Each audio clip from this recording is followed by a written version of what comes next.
Hey everybody, John Corelli, your average guy with his average guy opinion. This is episode 72. I believe on episode 71 I complained about the weather people not getting the snow forecast correct.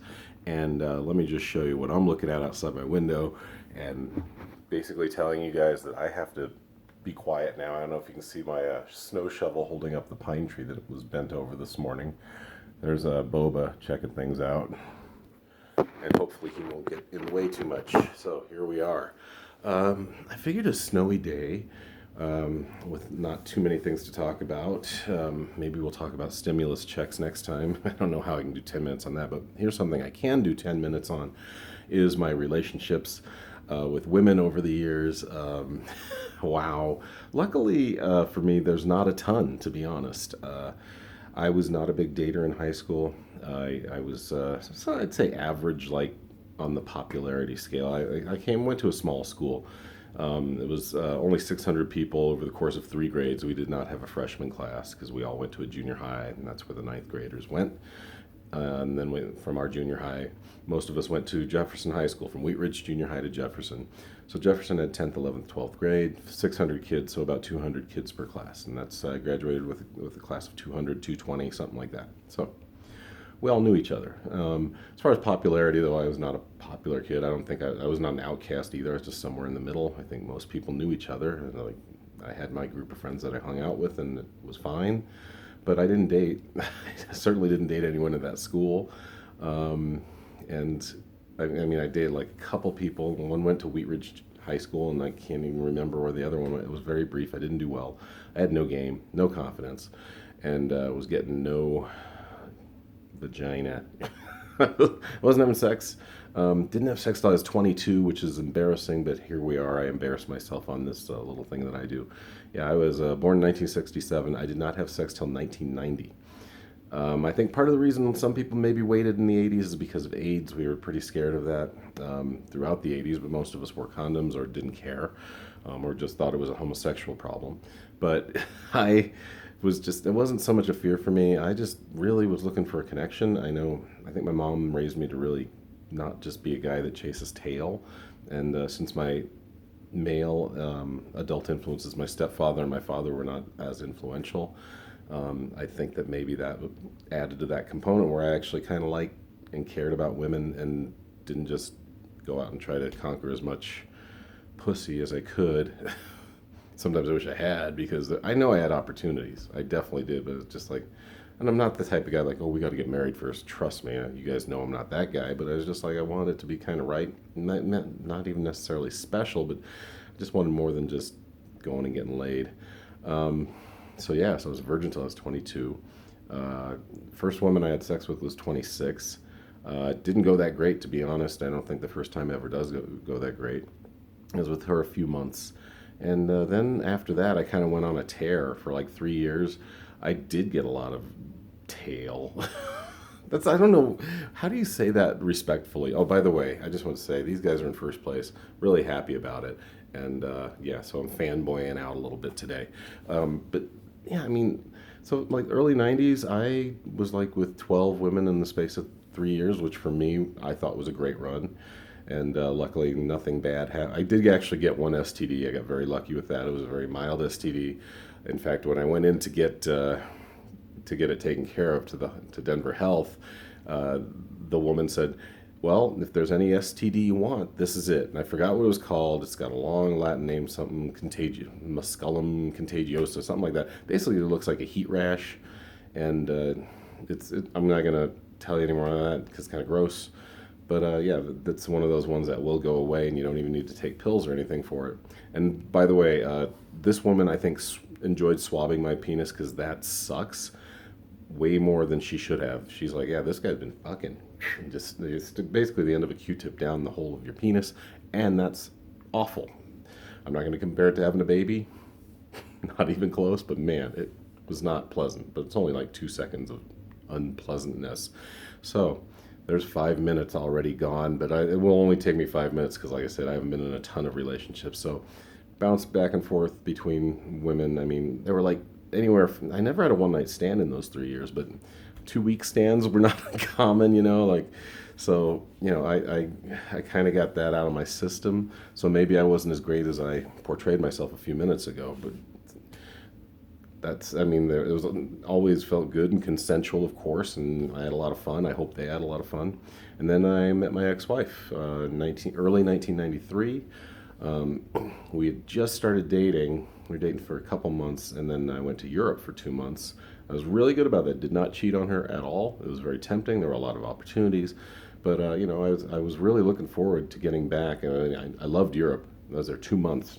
Had a great time. I got to experience so much, but I was really looking forward to getting back and kind of turning a chapter. I was 25 at that point, getting close to turning 26, and it was just a good place to go. Okay, Europe's in the past, college is in the past, sort of technically. I mean, I did have one more semester to do when I got back, but now we get into the real adulting. I'm with a woman that I really am crazy about. She's the smartest, sweetest person. She's a nice looking lady, and everything seems to be great. So here we go. And 3 years later, I was married to her. A couple years after that, our first child's born. 7 years after that, our next child's born. And about 7 years after that, I fucked up and we got divorced. So that takes me from 93 all the way to 2012, almost a 19-year relationship with Dylan, and it mostly went well. There was one other time I fucked up and kissed another girl. That's while we were dating. And Dylan gave me the summer off and said, well, you figure out what you want. And luckily, I figured out what I want. She wanted me back, and I wanted her back, and made it work. Like I said, for 15 years, we had a good marriage till I fucked up. So let's go from there. So 2012 comes around. The person I fucked up with was a person I went to high school with, had a big crush on. She had no idea who I was. I thought she at least would remember me because I asked her out a couple times and she said no. But I ran into her on Facebook. We had a lot in common, a lot of connections. I thought my marriage was fine.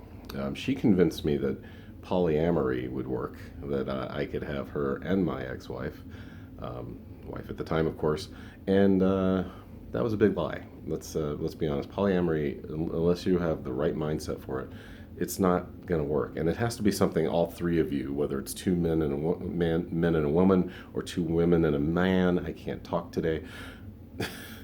It's got to be all three of you have to start at the same point. You can't just have that third person jump in and go, yeah, I'm here now. It doesn't fucking work. And she tried to convince me it worked, and I was dumb enough to be convinced that it would work, and it blew up the marriage. We tried off and on for like 5 years, this person, and we couldn't make it work. I know I did lots of terrible things during it. I would like to think that she probably saw a lot of mistakes she made too. And we were both very, well, I don't think I was as paranoid as she was, but I mean, she was still living with her husband, still married. I mean, I got thrown out as soon as I confessed what was going on. And so that was kind of weird that she would kind of project her feelings onto me. Because I was trying to just not be depressed. I would work all week. Have my kids every weekend, all weekend, which was good. But during the nights, I said, let's pursue comedy. I'd been into it for a while, but I really could hit it hard and maybe get good at it. And she thought when I was going out doing comedy that I was trying to look for people to have sex with. I'm like, no, I'm not. I'm just trying to get better at comedy. Maybe make some friends along the way, but I'm not looking for a girlfriend. I'm waiting for you to get out of your thing and come to Colorado, and we can continue and hopefully make this work the way we thought it would. Didn't happen. So that was another 5 years. So about 4 years ago, I dated a woman I worked with for about 4 months. It was one of those ones where I knew it wasn't gonna. I didn't want it, and she kind of forced it, and I went along with it. I don't know why. It was stupid. I broke up with her on her birthday, which is really shitty. But I did a Red Lobster. I bought her an Admiral's Feast and some dessert. Makes up for it? No, it was a really bad idea. But it was only 4.5 months in. I knew it wasn't going to go anywhere. I was like, I got to cut this off now. And that really, I think about it, it's probably the only time I ever broke up with anyone, or at least wasn't mutual. It was me just saying, I'm done. And then after that, I dated another woman I worked with and really fell hard for this woman, and still kind of hurts me to this day because she just kind of left the relationship about a year ago as COVID started. We were together 3 years before that. I thought things were in really good shape, and then she just was like, done. It was just such a, I could see it coming like in October of 2019, like she was kind of checked out. We had a couple discussions, one around Christmas, another around Valentine's Day. And at Valentine's Day, I kind of knew it was over. but I was in kind of in denial. And then COVID hit, and then she just didn't want to talk to me anymore. I'm like, are we over? What? Give me a fucking answer. She didn't. It's okay. I'm trying to get over that one still, though, because I really liked her a lot. Everything seemed to be great. But hey, you move on. And besides, I live with my parents now. Who wants to date this? Nobody. And that's okay. I got 2 kids. I got this cat. I keep myself busy with this and my podcast and my comedy and my work and raising kids.